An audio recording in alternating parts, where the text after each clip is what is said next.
Hi, I'm AJ. I work with Webb Equine. I'm an ambulatory horse vet based on the border of the ACT and New South Wales, and we're doing a series of short videos to get ourselves and you guys through coronavirus. We're not designed to replace your regular farrier, but for anyone who's social distancing or has trouble getting a farrier at this time or needs to pull a shoe off, then this is designed to encourage you guys and empower especially women to get on the tools and learn a bit more about your horse's feet.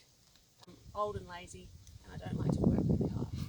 So I've borrowed a hoof stand, very important. We've got him acclimated to it, nice and comfortable, and we'll get into it. Zinx is a 16-year-old warm blood gelding. He's had shoes on all his life and he's plenty used to having his feet handled. So he's had breakfast, he's got fly spray on, and he's nice and relaxed and comfortable. So set yourselves up for success. Started to crack away quite badly just from moving up and down in the paddock, and I have been working him just on sand. So for the back feet today, we'll try and get a nice rounded edge on it like we've done in the front feet, principally to save the integrity of that wall and stop it from chipping, so that when we do get through isolation, your farrier's got wall to work with, so we can put shoes back on or trim them again and you're not having to use glue. Zinx is old and he's done a lot of show jumping. He's got bilateral osteoarthritis in both his hocks. So to have this nice low stand, he's comfortable on it because he doesn't have to overflex the joints of his back legs, and I can bend over without putting any load on my back.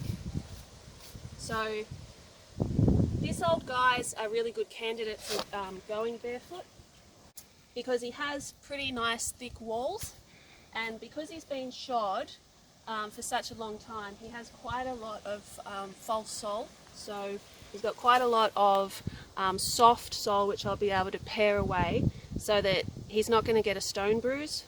He'll be taking all of the concussive forces of his movement through that nice big nail of keratin where it's supposed to go.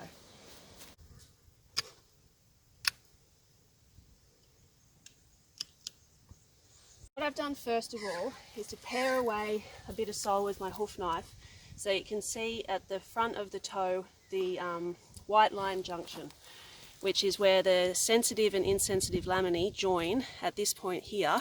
That's the line that you can't go inside when you're nailing up shoes or putting nails into the white line there, otherwise you'll hit the sensitive structures in here.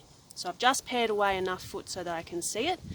So that colour change there, you don't want to see pink or red, you want to stop at brown before you start drawing blood or hitting anything that'll hurt. As you can tell, I'm not really that great on the tools, and that's fine, you don't have to be. Part of the beauty of having a hoof stand is that you can just poke along, plod along and go on at your own pace. You don't need to get it done all in one day. I'd suggest doing the fronts one day and doing the backs the next. Alright, so I've cleaned up most of the sole with my hoof knife. I can see the white line junction quite clearly, so I know where I'm going to aim with my nippers. You can see that he's quite high at the heels, so after I've cleaned up the frog, I'm probably going to take a full centimetre of heel off him, so that he's just half a centimetre above the sulcus of the frog and the wall. I've paid particular attention to getting the bars of his foot down so that he's not taking any pressure through them. You can see I've just started to get a little bit of colour change underneath the keratin where I've pared the sole back there, so I'm going to stop. Now I'm going to clean up the frog with my loop knife, and then we're going to take the wall back with the nippers. If you were shoeing a horse, you'd have to keep your nippers really flat, but because we're on a paddock trim, you can angle them at a 45-degree angle like this off the white line, and that will mean that you have to do a lot less rasping. After you've trimmed the wall, it's really important to look down at the foot and see whether your lateral and medial wall, and same as all the walls around, are the same height, so you don't have a mediolateral imbalance or one side higher than the other. So I'm going to take a tiny bit more off there. I've also gone back and taken a bit more sole off where I thought the sole was higher than the white line, just to make extra sure that he's not taking any weight on his sole when he takes a step.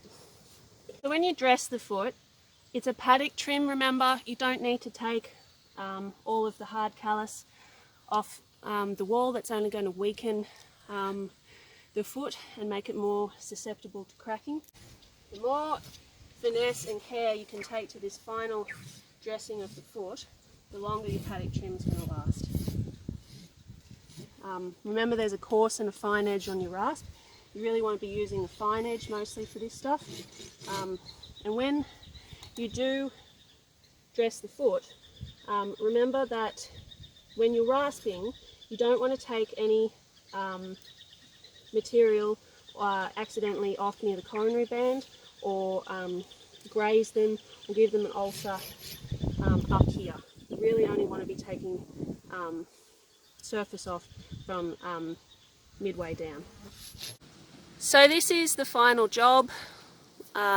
Like I said, I'm no expert at this, it's pretty rough and ready, but the main things are that I think the foot's fairly well balanced for an amateur. The hoof pastern axis is pretty good. I've taken enough foot off so that I've rebalanced these pointed breakover so that it's more back over the bone column and not being dragged forward by the dorsal growth of the toe. I haven't made him uncomfortable, haven't made him bleed, and I paid a lot of attention to taking off enough sole so that he can walk on the walls and stay sound in the paddock.